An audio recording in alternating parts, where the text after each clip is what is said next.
Every year, a Magellanic penguin swims 5,000 miles to reunite with the man who saved his life. This is a story of incredible loyalty. Settle in for their journey. If you believe in the power of these stories, a simple like helps our channel immensely.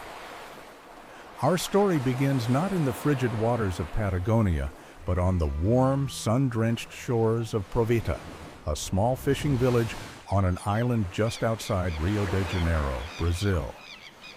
Here lived João Pereira de Souza, a 71-year-old retired bricklayer who found a quiet peace in his life by the sea.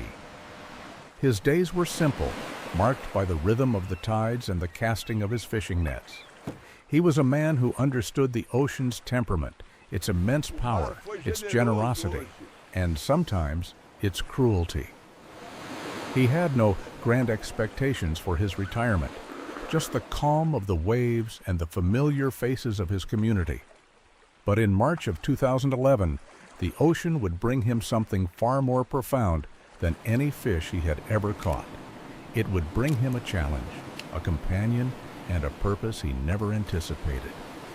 Walking along the rocky coastline one afternoon, João discovered a small figure lying motionless, a dark stain against the bright sand. It was a Magellanic penguin, thousands of miles from his natural home. The creature was slick with thick black oil, unable to move, his feathers matted and useless. He was starving, exhausted, and just moments from death. In that instant, looking at the helpless animal, João made a decision that would not only save a life, but would also set in motion one of the most remarkable stories of interspecies devotion ever documented. João carried the small, oil-soaked bird home. What followed was a week of patient, meticulous work. Day after day, he gently cleaned the thick tar from the penguin's feathers, careful not to cause more harm. He fed him a steady diet of fresh fish to build his strength, talking to the bird as he worked. It was a slow, delicate process, an act of pure compassion with no expectation of reward. João, who had never kept a pet, found himself forming a deep connection to this little creature. He decided to name him Dindim.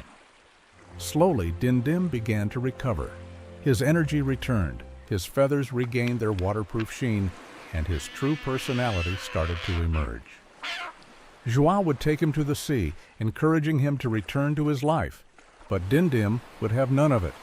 He would swim for a bit, but always come right back to João's side. He simply refused to leave the man who had saved him. For 11 months, an extraordinary life unfolded in the small fishing village. The penguin lived in João's yard, followed him like a loyal dog, and cooled off under an outdoor shower when the Brazilian heat became too much. Their bond became a local legend, a strange and beautiful sight for the other villagers. João loved the penguin like a son, and Dindim, it seemed, saw João as his family. But instinct is a powerful, ancient force. One day in February, after growing a fresh coat of feathers, Dindim was gone. He had finally answered the migratory call of his species and returned to the sea. João was heartbroken, but he understood. He stared out at the empty ocean, believing he would never see his friend again. He was grateful for their time together, a strange and wonderful chapter now closed. Months passed. The seasons changed. João returned to his quiet routine, the memory of his little companion a bittersweet ache in his heart. Then one day in June, he heard a familiar, joyful squawk from the beach. He walked down to the shore, his heart pounding with a fragile, unbelievable hope. And there, waddling out of the waves, was Dindim. The penguin recognized João immediately, wagging his tail like a puppy and honking with pure affection. He had come back. He had traveled thousands of miles across the treacherous open ocean, navigating by some internal compass we can't fully comprehend, not just to survive, but to return. It wasn't a fluke. It was a pilgrimage.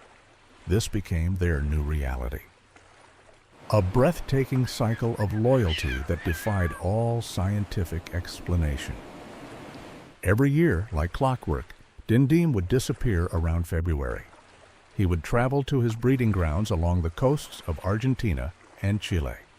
And every June, he would reappear on the beach in Proveta, ready to spend the next 8 months with João before making the journey all over again.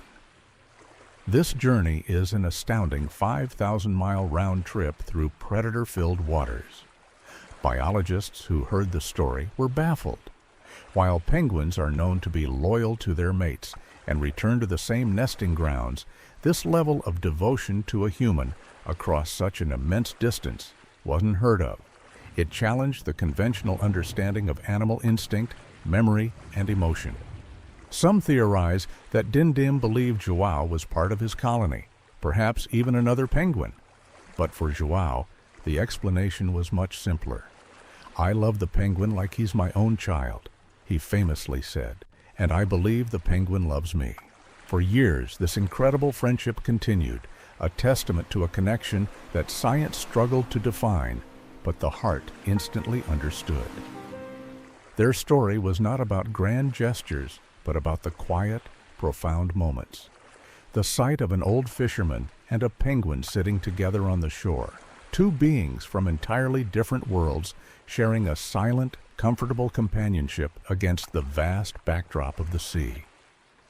It was a living example of gratitude given form, an animal's unwavering acknowledgement of a single act of kindness that saved its life. Their bond reminds us that the most powerful languages are not spoken in words, but in actions. It is a story told in the simple, breathtaking act of showing up year after year across 5,000 miles of ocean. João gave Dindim a second chance at life, and in return, Dindim gave João a friendship that brought him global recognition and, more importantly, a unique and immeasurable joy. Their story has become an enduring legacy, a powerful reminder that compassion is a universal currency. It teaches us that a single act of kindness can ripple across oceans, and that the deepest connections are not bound by species, logic, or distance, but are written in the shared, silent language of the heart. Thank you for joining us. If this story moved you, please consider liking and subscribing. It truly helps us bring more stories like this to light. We have a question for you. What was the single moment in this story that resonated with you the most? Let us know in the comments below. We read every single one,